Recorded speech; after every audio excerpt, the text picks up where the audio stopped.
Today we are going to be replacing the pinion gear bearings on this 2005 F-150.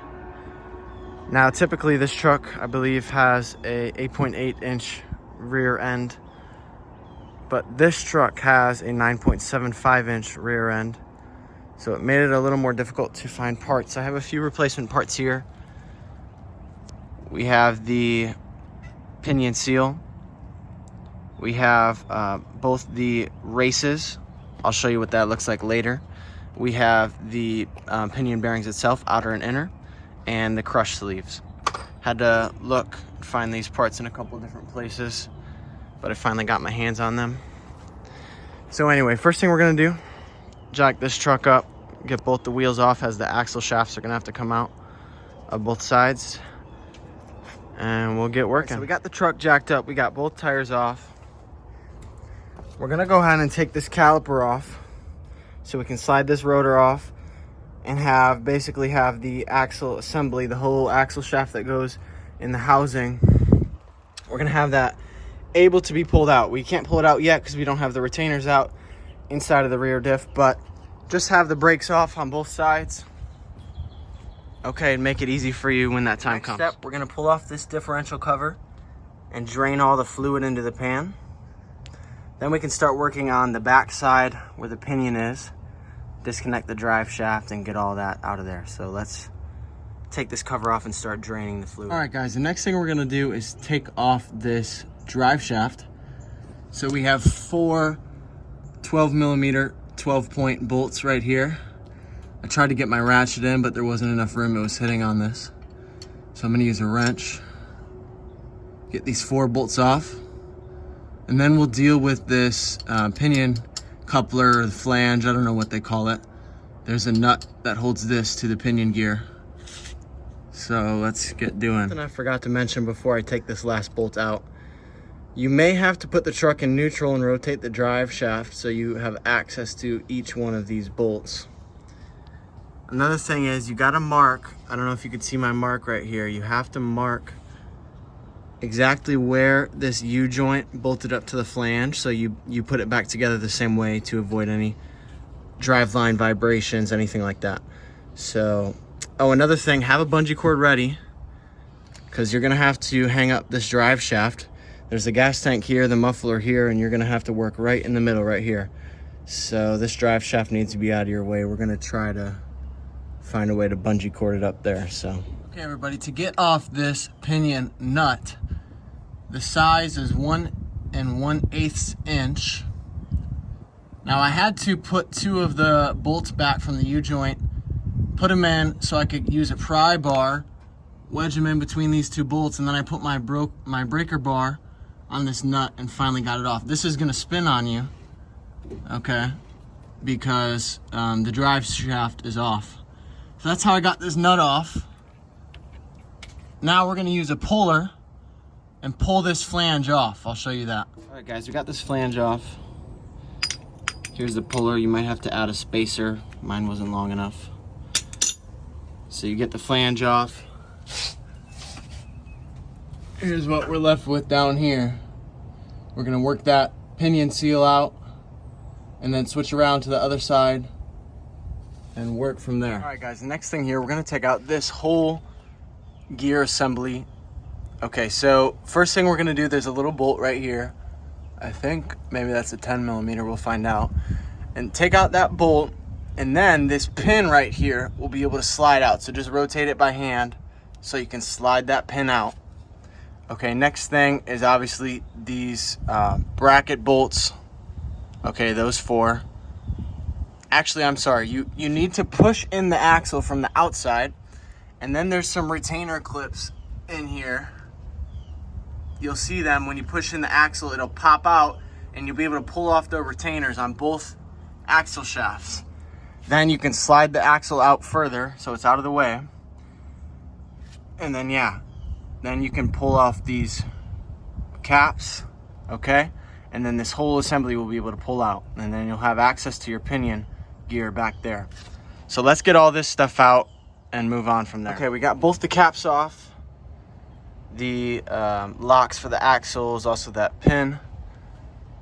So we're gonna go ahead and take out this whole thing. Is now free to come out, but there's shims on either side. Don't forget those shims. Maybe take a video, take note. The shims right here on either side. You're gonna need to put the same back when you reassemble. Now this job is just a down and dirty pinion gear bearing repair. So I'm not repairing all the bearings in this rear end, just the ones that have failed and the seals. The customer wants to save some money on this and just get back on the road as quick as possible, so that's what we're doing. You could go and put all new bearings, all new everything, but we're not doing that today. So we're gonna reuse those shims and all the rest. So let's take out this whole assembly now. It's gonna be heavy, wear gloves, and don't drop it too hard. All right, folks, we just went ahead and got this whole get up out of here. I put the racers back on the bearings, so I remember where they go. Those are the shims I took out. Keep in mind the orientation. I'm happy to be here. I want to show you that our diagnosis of the pinion bearing was correct. Sometimes when you hear a noise in the rear end, you kind of have to guess. You just get in there and tear it down and see which one comes up bad. But here we have the pinion. You can hear all the grinding and growling. So that is the pinion bearing that was making all that ruckus in the back. So let's go ahead on the other side and pound out this pinion from the back with a soft mallet. And then we can cut off these old bearings and press on the new ones. All right, folks, to be honest, I'm really struggling here. I'm trying to pound out this pinion. I've been trying for about an hour at least. I've heated it up cherry red. My setup is to put this socket over top. It's 7/8 long socket, so I don't mess up the threads. It's pulling the outer bearing with it instead of separating, so the outer bearing is seized onto the shaft. Instead of just separating, it's pulling it with it into the housing deeper and deeper. Man, this is a pain in the butt. I'll let you know the trick when I finally get it off. Did the trick. Now, some of you may be asking, how heavy is this hammer?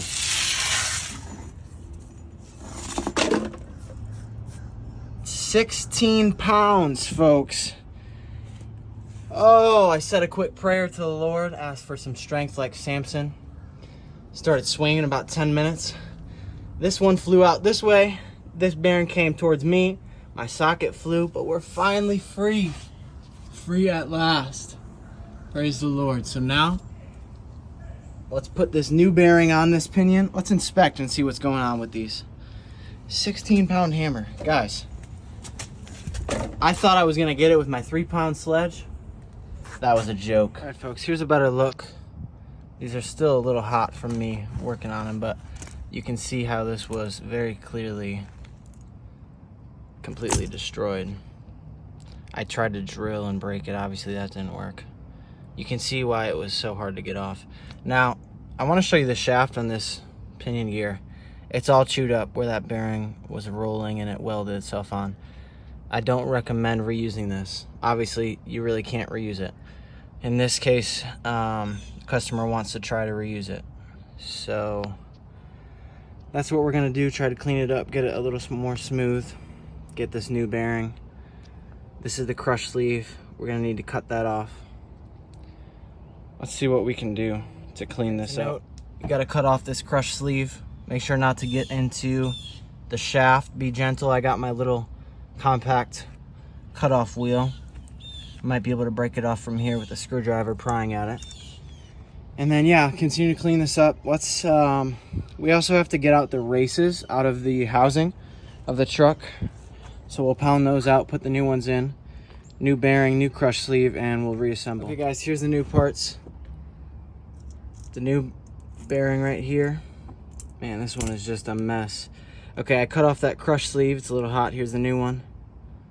Okay, part number on that is this Dorman 81056. They give you 2. Here's the new seal to close that up. Part number on that. Focus. There you go.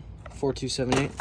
Okay, so the other thing we have to get out the race, which is a thin piece of metal that goes around here.